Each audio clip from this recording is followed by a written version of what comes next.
My name is Elena Martinez, but most people call me Ellie. I'm 31 years old, and if you've stumbled on my story today, I'd love to invite you to stick around and subscribe. Also, tell me, where are you watching from right now? I ask because it makes me feel less alone, knowing someone out there is listening to the words I once thought I'd never share. This isn't the kind of story you expect to tell about your marriage. When I married Daniel, I thought I was stepping into forever. He was everything my family told me I'd never deserve. Handsome, successful, the kind of man who made everyone stop and listen when he entered a room. But what nobody tells you is that sometimes the people who shine the brightest in public can cast the darkest shadows in private. It started the night I told him I was pregnant.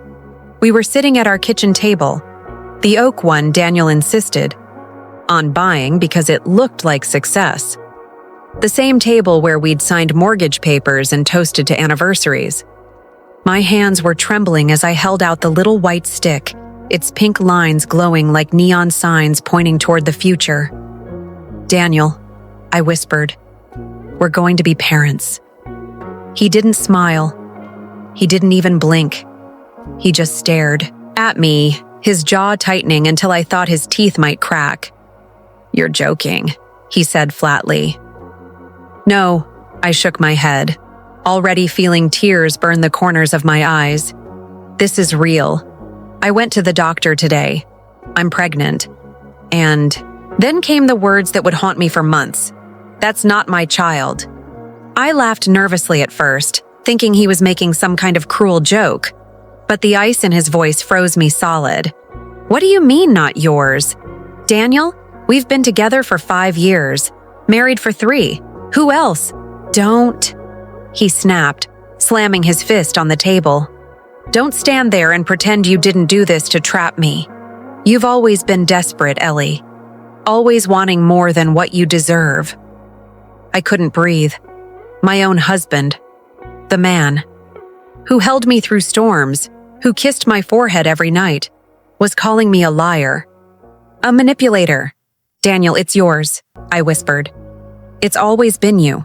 You know that." But he turned away, running his hand through his hair like he was cornered. "No, this isn't mine. I don't want this. You can handle it yourself."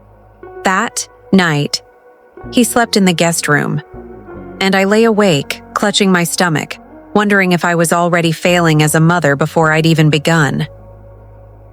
The next few weeks were a blur of tension. Daniel avoided me, spending late nights at work and coming home reeking of whiskey and cologne that wasn't mine. My sister Marissa noticed before anyone else.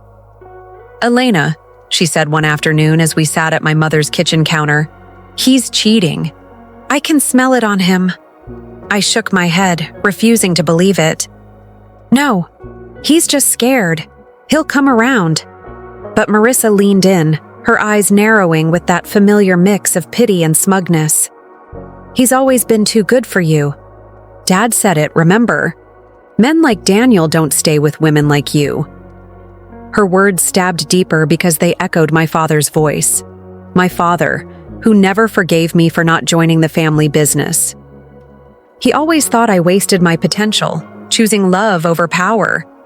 I wanted to scream at her, to tell her she was wrong, but a small part of me wondered if maybe she was right. One night, I confronted Daniel again. He was sitting in the living room, scrolling through his phone like I didn't exist. "Daniel," I began, my voice shaking, "you need to tell me the truth. Why are you doing this? Why are you denying your own child?" He didn't even look at me. "Because it's not mine, Elena, end of story." My anger finally erupted. "Then whose is it supposed to be? Who do you think I've been with? Tell me, Daniel. Say it out loud." He set his phone down and gave me a cold, calculating stare. "Maybe your boss. Maybe someone from that little nonprofit you run. God knows you're always desperate for attention." That broke me. He knew how much that organization meant to me. It was the one thing I built on my own, outside of his shadow. To twist it into an accusation felt like pure cruelty. "You're destroying me," I whispered. tears streaking my face. "You destroyed yourself," he said, standing to leave. "Don't drag me down with you." I thought the worst pain was hearing those words. But the real heartbreak came later, when Daniel's denial turned into a campaign. At a family dinner hosted by my parents, he stood up, glass of wine in hand, and announced, "Ellie's pregnant, but it's not mine." The room froze. My mother gasped. My father's face hardened. "And Marissa?" She smiled. Just a small, knowing smirk, as if she had been waiting her whole life for this moment. "Elena?" My father asked, his voice low and dangerous. "Is this true?" I shook my head furiously. "No, it's his. It's always been his." But Daniel just raised his glass and muttered, "Believe what you want." That night, my father refused to look me in the eye. My mother wept quietly at the sink, and Marissa patted my shoulder as if I were a sick child. "Don't worry," she whispered in my ear. "Some men just know when they've made a mistake." Her words made my blood run cold. I wish I could tell you I walked away then, that I stood up for myself and left Daniel to rot in his lies. But I didn't. I couldn't. Not yet. Because the truth was, I still loved him. And part of me believed that if I just carried this child, if I just proved myself, Daniel would see the truth. He would see us. But deep down, I knew something darker was coming. Something that would tear apart not just my marriage, but my entire family. The days after that dinner felt like walking through quicksand. Every time I thought I'd found steady ground, another accusation, another cold stare, dragged me deeper. My father stopped calling me. My mother's voice on the phone grew tight and clipped like she was forcing herself to speak to me. And Marissa, oh Marissa, she thrived in the chaos. She'd call me with updates about family gatherings I wasn't invited to, slipping in lines like, "Daniel seemed so composed, even though you embarrassed him like that." It wasn't just family. Daniel had taken his denial public. At his company, the sleek tech firm he ran with his childhood friend Adrian, people whispered.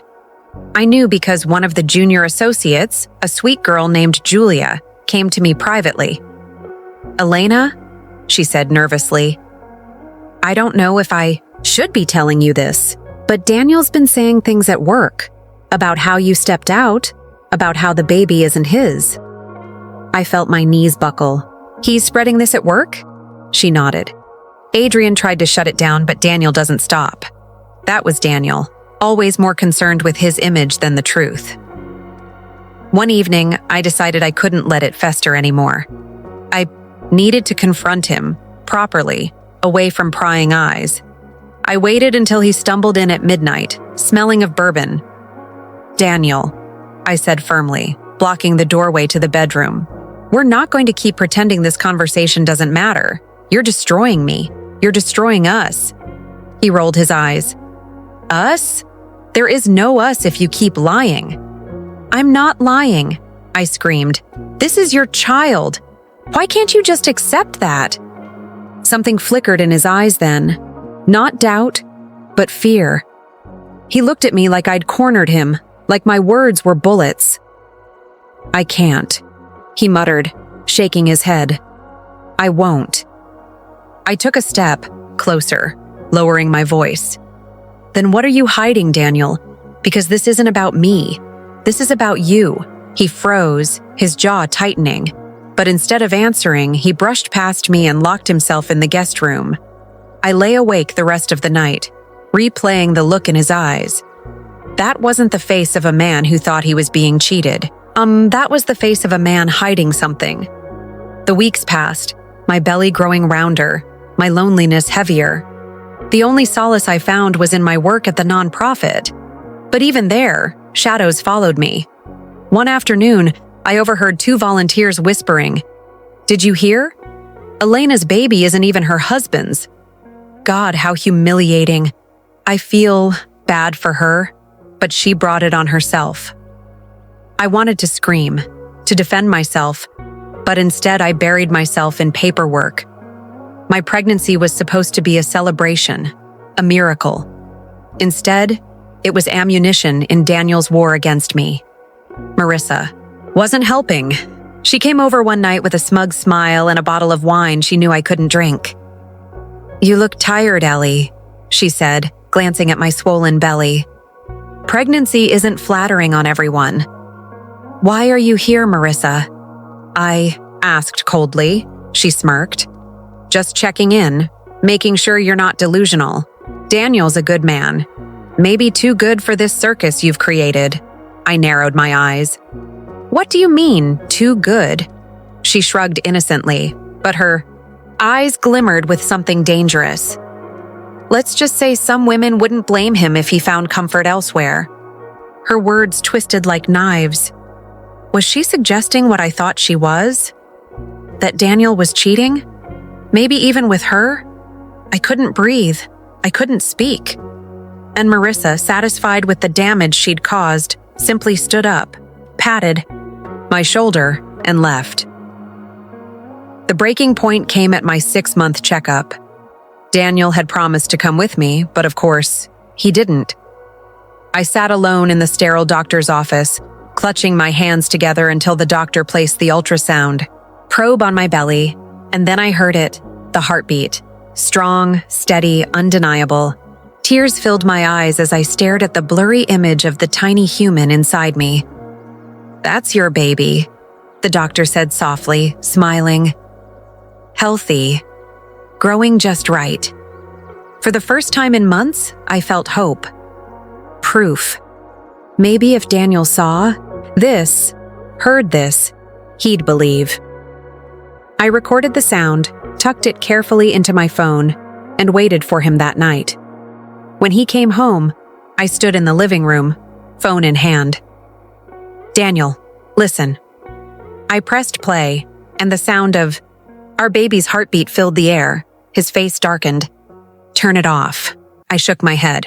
"No, this is proof. This is real. This is us." But instead of softening, he exploded. "You don't get it, do you?" he shouted. "This isn't about proof. I don't want this child, Elena. I don't want you anymore."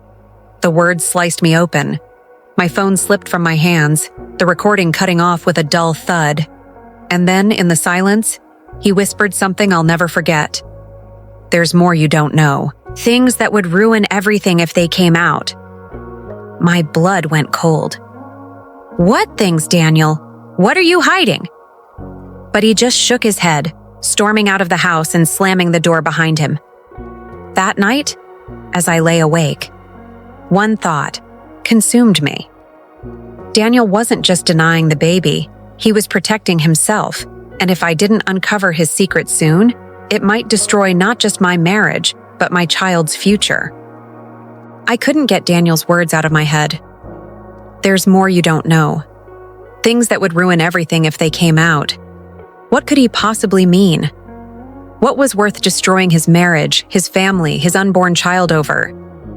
I decided I couldn't sit still anymore. If Daniel wouldn't tell me the truth, I would find it myself. The first clue came in the form of a phone call. Late one afternoon, as I was sorting through mail, my cell rang. It was a number I didn't recognize. "Hello?" I answered cautiously. There was silence for a beat, then a low male voice said, "Tell your husband he can't run forever." Click. The line went dead. My heart raced as I stared at the phone. Who was that? Why did they sound so threatening? And why did they think I could reach Daniel when he barely spoke to me anymore? That night, when Daniel came home, I confronted him. "Who's calling me, Daniel?" I demanded. "What did you do?" He froze, his eyes narrowing. "What are you talking about?" "Don't play dumb," someone called. "Said you can't run forever. What does that mean?" His jaw tightened. "You're imagining things." I slammed my hand on the table. "Stop lying to me. If you don't want this baby, fine. But don't drag me into whatever mess you've created." For the first time, I saw something crack in him. Real fear. But instead of answering, He grabbed his keys and left again. I didn't sleep that night. Instead, I scoured through his office, searching for anything. Bank statements, documents, anything he'd been hiding. And then I found it. A locked drawer, left slightly ajar. Inside were contracts with Adrian's signature, but Daniel's name crossed out and replaced by another. Offshore accounts, transfers in the hundreds of thousands. He wasn't just hiding from me. He was hiding from the law. The next morning, I called Adrian. He was surprised to hear from me, but when I mentioned the documents, his tone shifted. "Elena, listen carefully," Adrian said. "Daniel's been making moves behind my back. He's siphoning money out of the company. If this gets out, it won't just ruin him. It'll ruin us all." I nearly dropped the phone. "So that's why he's doing this? That's why he's denying our baby? To protect his image?" Adrian sighed. "He's desperate. And when Daniel's desperate, he'll throw anyone under the bus. Even you." I wanted to believe Adrian was exaggerating, but deep down, I knew it was true. Daniel wasn't just scared of fatherhood. He was scared of exposure. And somehow, my pregnancy had become the perfect distraction. The rumors, the accusations, they weren't just personal. They were strategic. If everyone believed I was unfaithful, then Daniel had his alibi. Who would question a man betrayed by his wife? As if things weren't bad enough, Marissa decided to pour gasoline on the fire. She showed up at my doorstep one afternoon, a little too well-dressed, her perfume choking the air. "Elena," she said sweetly, "I thought I should warn you. Daniel's been leaning on me a lot lately. Late-night calls, drinks, comfort." My stomach dropped. "You're lying." She tilted her head, smirking. "Am I? Or do you just not want to admit your husband prefers me?" I wanted to slap her, to scream, but I held back. Because if Daniel really was turning to Marissa, then this betrayal was bigger than I imagined. I confided in my mother, hoping for comfort. But instead, she shook her head sadly. "Elena, maybe you should consider the possibility. Men like Daniel, they don't stay tied down, especially not when there's scandal involved." "Mom," I cried, "this is his child, our child. Why won't anyone believe me?" Her eyes softened, but she looked away.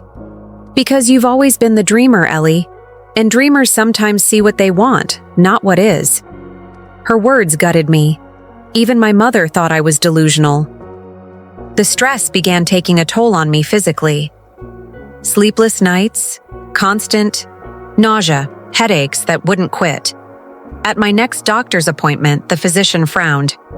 "You need rest," he said firmly. "This kind of stress isn't good for you or the baby." I nodded, but inside I was screaming.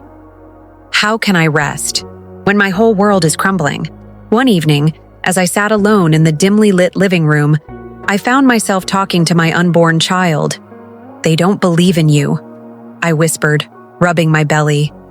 "But I do. I'll fight for you, even if I have to fight alone." And then, almost on cue, I felt it, a tiny kick. Tears streamed down my face. Proof, life, hope. But my joy was short-lived. Because when Daniel walked in and saw me crying, his only response was, "Don't get too attached." "Too attached?" I repeated, stunned. "This is your child." He stared at me coldly. "Not mine. Never mine." And with that, he disappeared, into the night again. But this time, I wasn't content to wait for him. I needed answers. Real ones. So the next morning, I called Adrian again. "Adrian," I said, my voice trembling, "I need to know everything. What Daniel's hiding, what he's running from, because if I don't find out soon, he'll destroy me." There was silence on the other end. Then Adrian spoke quietly. "Elena, meet me tomorrow. But be prepared. The truth isn't what you think it is." My stomach twisted. What could be worse than the lies I was already living in? The next morning, I dressed carefully. My hands were shaking the whole time. A loose sweater to hide my growing belly. Flats so I wouldn't stumble if I had to run. I wasn't sure why, but it felt like walking into danger. My gut told me this wasn't just a conversation. It was a turning point. Adrian asked me to meet him at a quiet cafe downtown. The kind of place where businessmen whispered over espresso shots, where no one made eye contact. I arrived early, ordered a chamomile, tea I didn't touch, and tried to steady my breathing. When Adrian walked in, he looked more tired than I remembered. His suit was wrinkled, his tie crooked, his usual polished confidence replaced with something heavier. He slid into the booth across from me. "Elena," he said softly, "you look tired." I laughed bitterly. That's one word for it. For a moment, we sat in silence. Then, Adrian leaned forward, his voice dropping. "I didn't want to drag you into this, but Daniel already did when he turned on you. You deserve to know the truth." He pulled out a folder and laid it on the table. Inside were documents, financial records, contracts, transfers, the same ones I had seen in Daniel's office. But now with notes in Adrian's neat handwriting. "Daniel's been funneling money through shell companies," Adrian explained. "Millions. At first, I thought it was to cover personal debts, but it's more than that. He's laundering for someone. Dangerous people." My blood ran cold. "Laundering? For who?" Adrian shook his head. "I don't know yet, but if this comes out, our company collapses, and Daniel knows it. That's why he's painting you as the problem. A cheating wife, a false pregnancy. If people focus on your scandal, they won't look too closely at his." I stared at the papers, my stomach twisting. It all made sense now. The denial, the rumors, the cruelty. I wasn't just collateral damage in his personal life. I was cover. "But why?" I whispered. "Why risk everything?" Adrian hesitated, then lowered his voice further. "Because Daniel owes them, whoever they are. He borrowed heavily years ago. To expand the company, to impress your father." My head snapped up. "My father?" Adrian nodded grimly. "Daniel wanted to prove himself to your family, to show he was worthy of you. But when the profits didn't come fast enough, he turned to the wrong people for cash flow. And now, he's drowning." I pressed a hand to my chest, struggling to breathe. My father, who had always doubted me, who had always favored Marissa. Daniel had tried to win him over, and in the process, he destroyed us all. Adrian hesitated, again, debating whether to go on. Finally, he sighed. "There's something else. Something I wasn't going to tell you."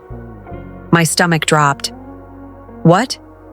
He leaned in so close I could smell the bitter coffee on his breath. "Marissa's involved."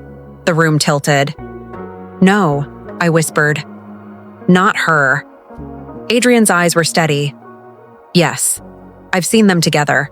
Late meetings, dinners. She knows, more than she lets on. And I think she's helping him." My ears rang. My own sister, the girl who stole my toys, my clothes, my father's affection, now stealing my husband's loyalty. I shook my head violently. "You don't understand. She's always hated me, yes. But this? She wouldn't."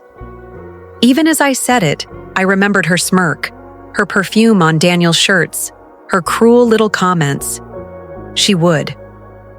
I left the cafe in a daze. Adrian's folder clutched to my chest like a ticking bomb. My mind raced, with questions, with fury, with heartbreak.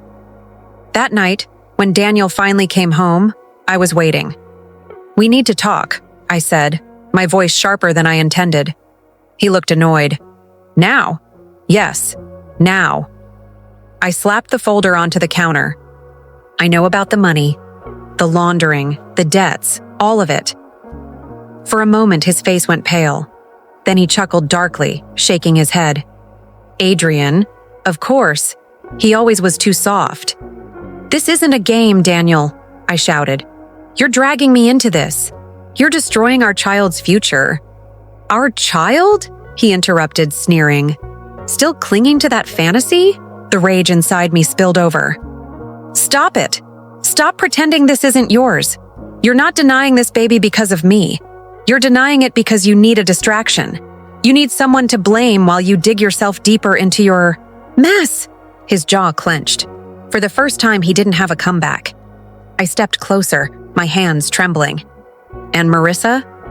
How long has she been part of this? How long have you two been whatever it is you are?" His silence was louder than any confession. I staggered back, tears filling my eyes. My sister. My own sister.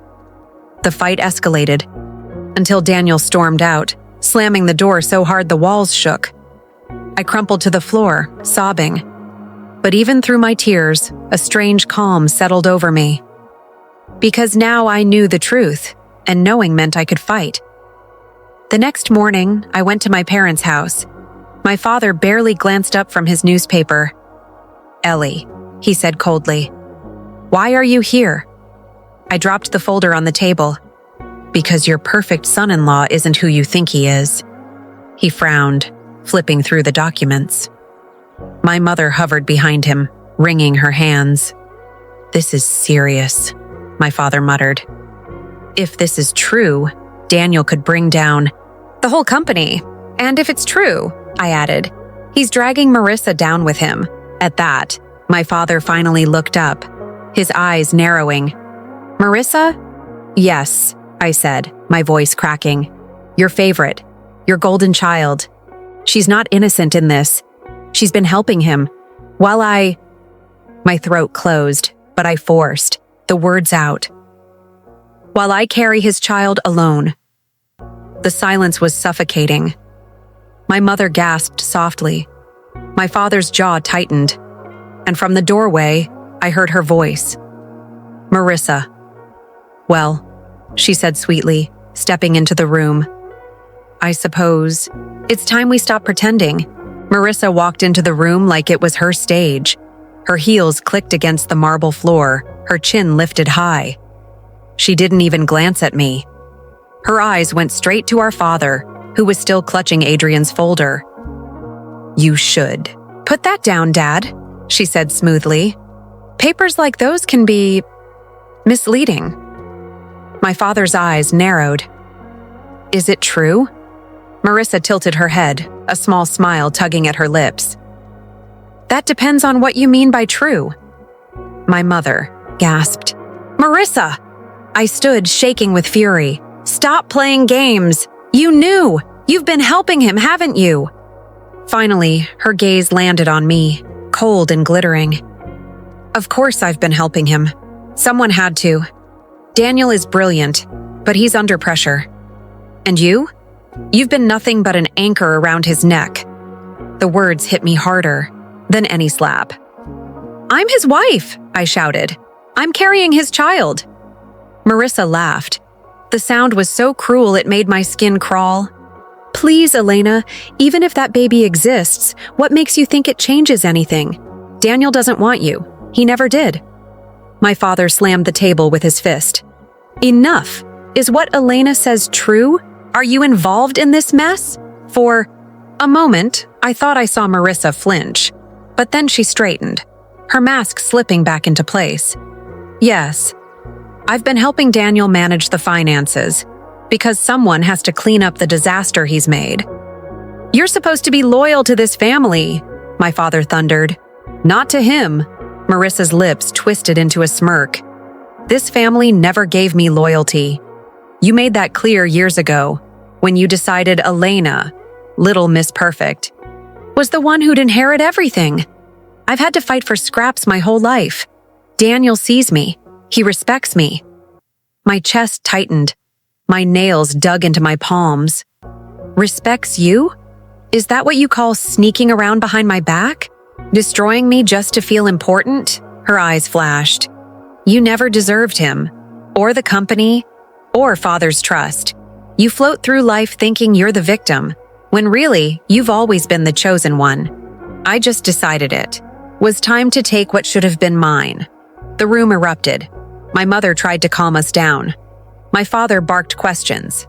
Marissa threw back accusations. But through the chaos, one thing was clear. The lines were drawn. My father turned to me, his voice low and dangerous. If this is true, Marissa, you've disgraced this family. Elena may have been weak, but at least she didn't betray us with lies and fraud. Weak.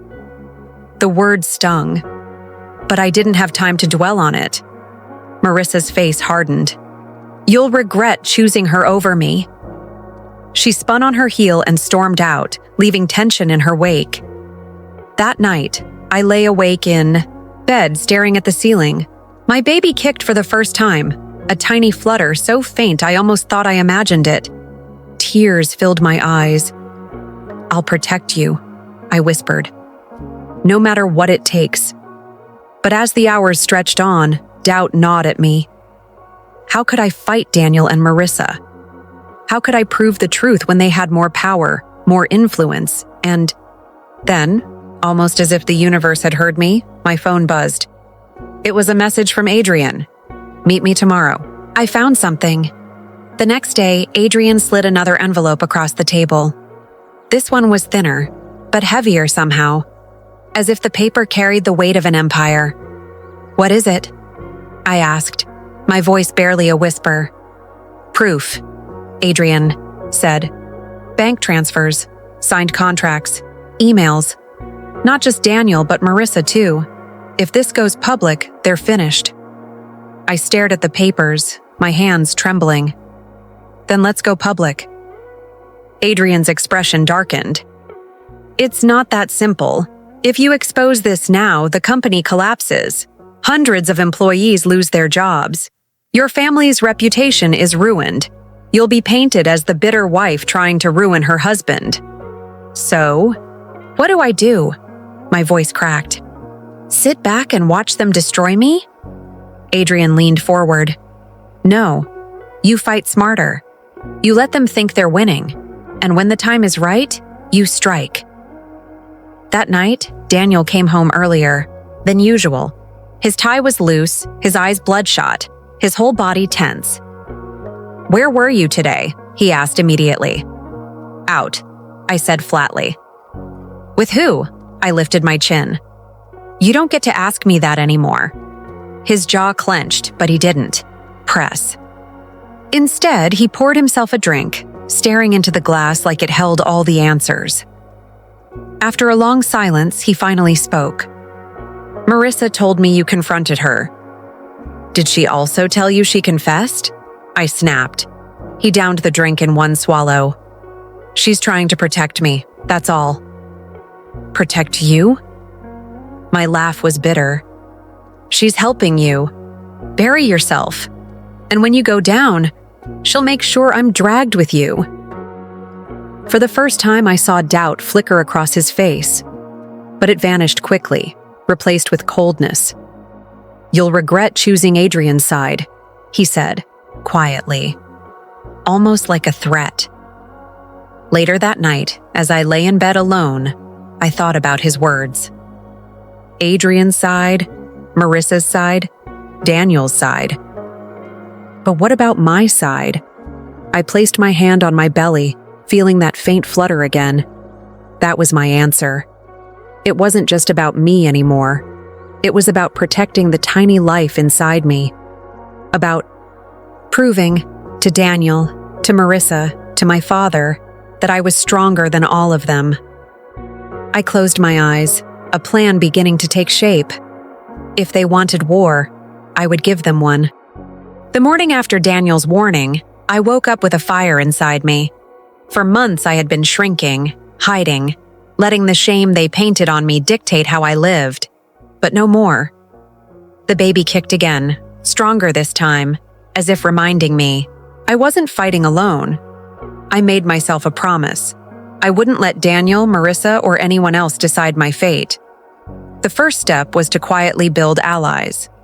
Adrian was the obvious one. He had already risked so much to bring me proof. But I needed more than one person. So I reached out to Julia, the junior associate from Daniel's company who had warned me before. We met at a quiet cafe far from the city center. She looked nervous, scanning the room before sitting down.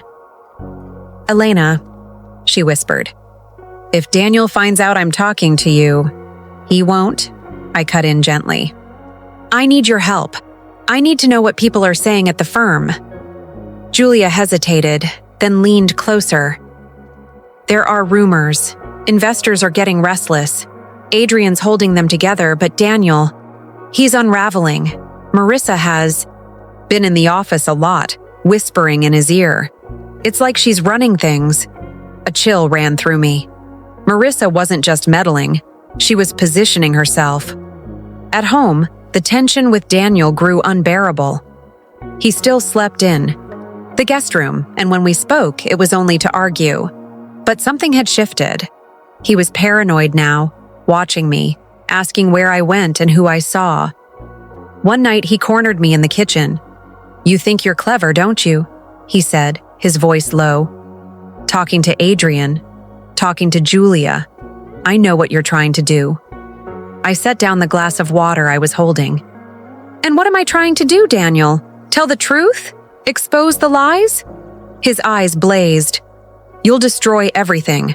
Don't you understand that? The company, our family's reputation, gone." "Our family?" I laughed bitterly. "You mean your reputation, your empire. You don't even see what you've already destroyed." His hand slammed against the counter, making me jump. For a split second, I saw something in him. Desperation, maybe even guilt. But then he turned away, muttering, "You'll regret this," before storming out again. The second step of my plan was patience. I couldn't just throw Adrian's evidence into the world. Adrian was right. It would only make me look like a vengeful wife. I needed Daniel and Marissa to expose themselves, and fate gave me the perfect opportunity. My father announced a family dinner. It wasn't unusual, but this one felt different. Formal invitations, an expensive venue, an insistence that everyone be there. "This is my chance," Adrian told me over the phone. "Your father suspects more than he lets on. He's testing loyalties. If we play this right, Daniel and Marissa will hang themselves." I wasn't sure, but I knew one thing: the dinner would be a battlefield. The night of the dinner, I dressed carefully. Not too flashy, not too meek. A soft navy dress that hugged my swollen belly. A quiet statement that I wasn't ashamed of my pregnancy, no matter how much they tried to make me feel like I should be. When Daniel saw me, his eyes flickered, with something I couldn't read: anger, regret, desire. But he said nothing. At the restaurant, the tension was thick enough to choke on. My father sat at the head of the table, regal as ever. My mother's smile was brittle. Marissa slid into the seat beside Daniel, like she belonged there. I sat opposite them, lifting my chin, refusing to bow. The first half of the dinner was civil, but I could see it brewing in my father's eyes. The storm was coming. He let Daniel boast about business. He let Marissa slip in little digs about family loyalty. And then, finally, he set his fork down. "I've been reviewing some documents," he said casually. "Interesting documents, ones that suggest someone's been siphoning money from the company." The table froze. Daniel's hand tightened around his wine glass. Marissa's smile didn't falter, but her knuckles whitened where they gripped. Her napkin. My father's gaze swept across the table before landing on me. "Elena, you wouldn't happen to know anything about this, would you?" I felt every eye turn to me. My heart pounded, but I forced myself to stay calm. "I know enough," I said evenly. "Enough to know Daniel hasn't been honest, and that Marissa has been helping him cover it up." Gasps rippled through the table. My mother's hand flew to her mouth. Adrian, seated 2 chairs down, gave the faintest nod. Daniel shot to his feet. "This is outrageous. She's lying." But before he could say more, Marissa stood too. "Stop, Daniel," she hissed. Everyone turned to her. "What are you doing?" Daniel demanded. Marissa's mask cracked. For the first time, I saw panic in her eyes.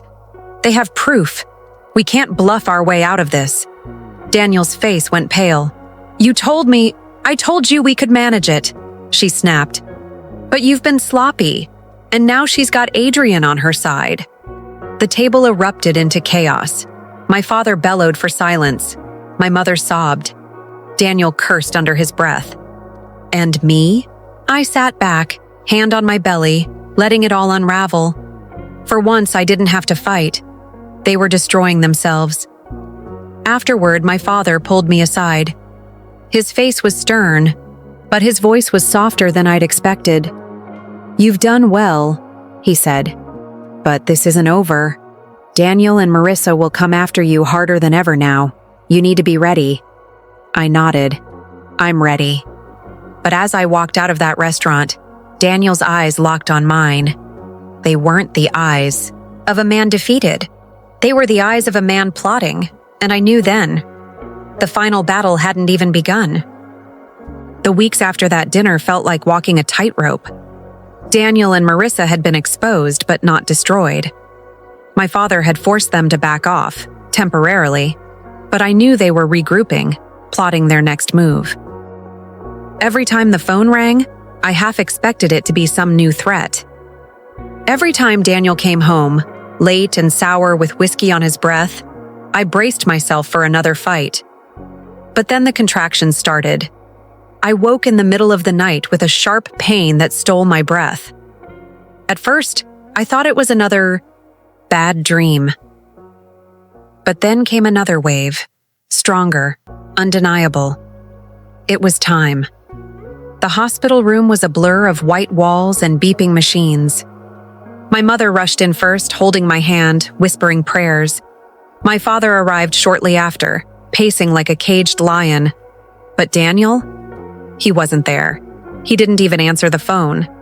Somewhere in the haze of pain, I realized that was the truest proof of all: his absence. The man who had once vowed to protect me couldn't even show up for the birth of his child.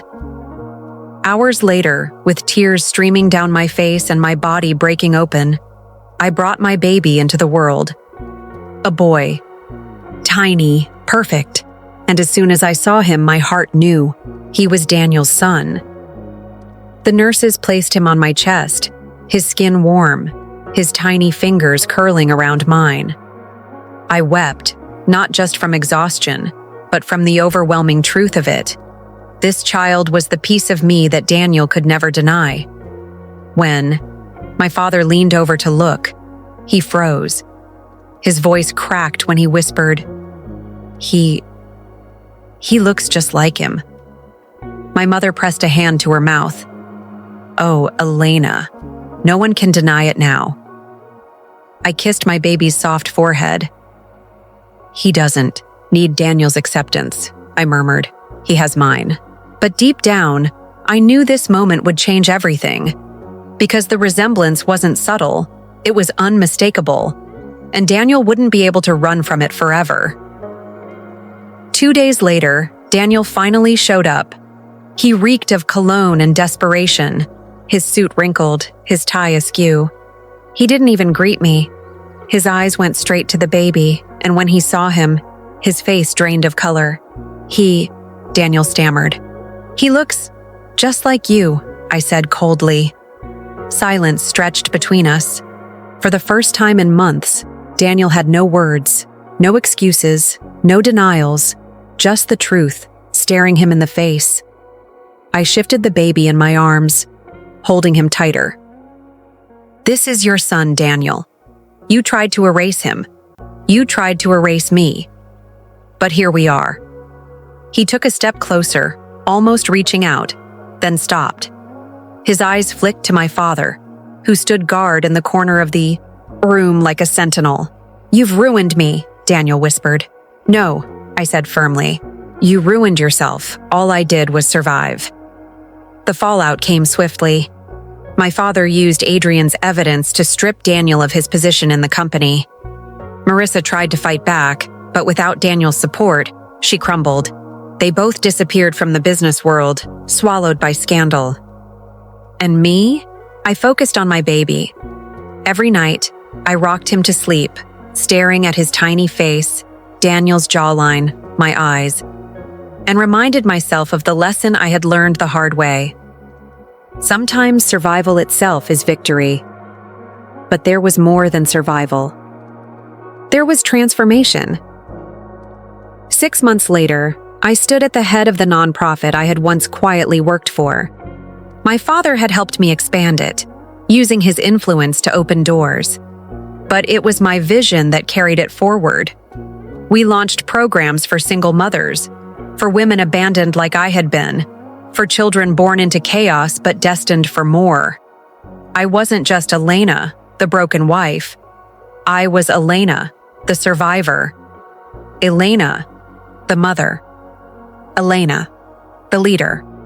And as I spoke at our first major fundraiser, holding my baby in my arms, I felt the weight of my past fall away. After the speech, Adrian found me backstage. He smiled softly, looking at the baby. "You did it," he said. I shook my head. "We did it. You believed in me when no one else did." For a moment, the air between us shifted. There was something unspoken there, something that could grow, if I let it. But I wasn't ready yet. My story wasn't about a new love. It was about reclaiming myself. Still, when Adrian reached out and gently squeezed my shoulder, I didn't pull away. That night, after everyone had gone home, I placed my baby's tiny hand around a silver locket I wore, a gift from my mother. Inside was a photo of me on my wedding day, smiling at Daniel like he was my whole world. I kissed the locket once before tucking it away in a drawer. That chapter of my life was over. Now, it was just me and my son, and the world ahead of us. I looked into the camera, my voice steady but emotional. There are stories that aren't just stories. They're warnings, they're reminders. They're proof that no matter how hard someone tries to erase you, the truth has a way of shining through.